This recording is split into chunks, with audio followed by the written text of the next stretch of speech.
আজকে আমরা যে বিষয়টি নিয়ে প্রশ্ন উত্তর করব সেটি হলো নদী। হ্যাঁ, নদী এটা এর আগে আমরা ভূমিরূপ নিয়ে প্রশ্ন উত্তর করেছি। আজকে নদী নিয়ে করব। প্রথম প্রশ্ন শুরু করব, নদী কাকে বলে? তাহলে কি লিখব? নদী কাকে বলে এর সাপেক্ষে নদী হলো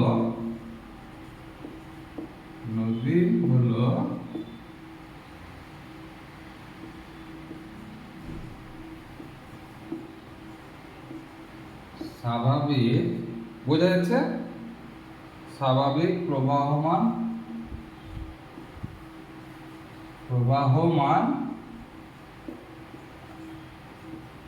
জলধারা, স্বাভাবিক প্রবাহমান জলধারা যা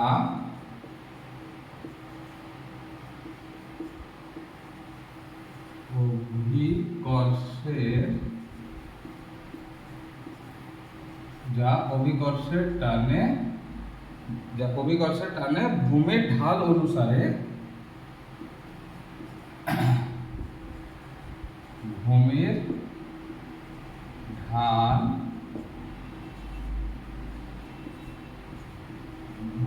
ঢাল অনুসারে উৎস থেকে মোহনার দিকে বয়ে চলে।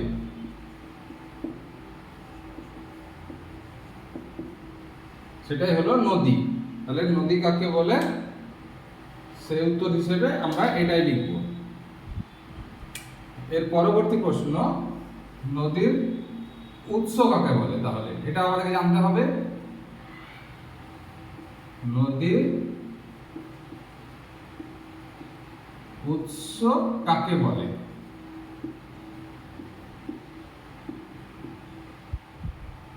এর উত্তরে কি লিখব? নদীর উৎস নদী যেখানে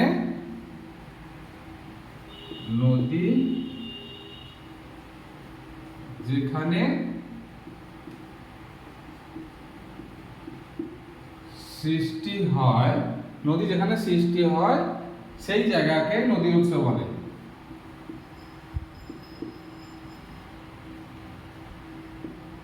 সেই জায়গাকে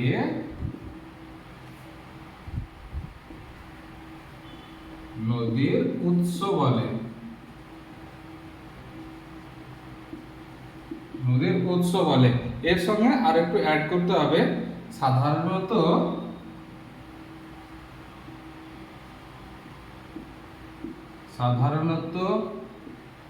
পর্বত, পাহাড় বা মালভূমি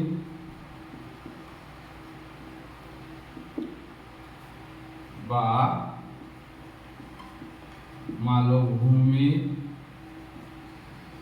মালভূমির মতো উঁচু জায়গা থেকে, মালভূমির মতো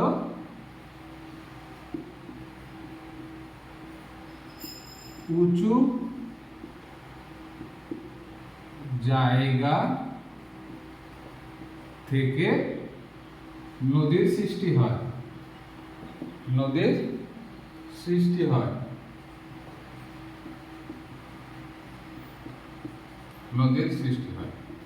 এতটুকু লিখলে পুরো নাম্বার পাওয়া যাবে। আশা করি বোঝা গেল। নোট করে নাও। আজকের স্লাইডটা একটু বড় হবে, আরো দুটো প্রশ্ন এখানে আমরা অ্যাড করব।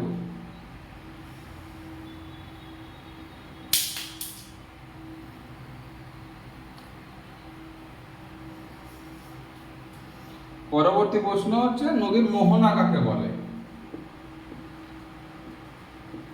নদীর মোহনা কাকে বলে? মোহনা অর্থাৎ শেষ, যেখানে নদীর শেষ হয়। হ্যাঁ, নদী যেখানে শেষ হয়, নদী যেখানে শেষ হয়, অর্থাৎ নদী যেখানে শেষ হয়, অর্থাৎ নদী কোনো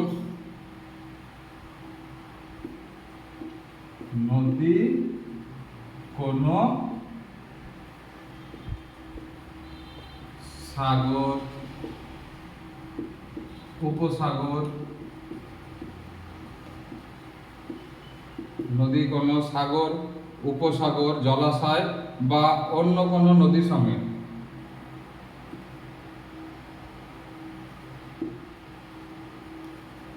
জলাশয় বা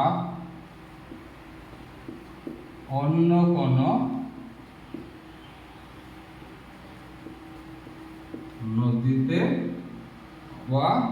নদীতে গিয়ে মিশে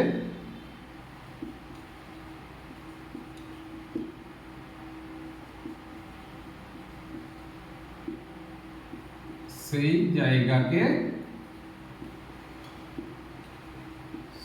জায়গাকে নদীর মোহনা বলে। কি লিখলাম আমরা? নদী যেখানে শেষ হয়, অর্থাৎ নদী কোনো সাগর, উপসাগর, জলাশয় বা অন্য কোনো নদীতে গিয়ে মেশে, হ্যাঁ, সেই জায়গাকে নদীর মোহনা বলে। এটা তোমরা মেশে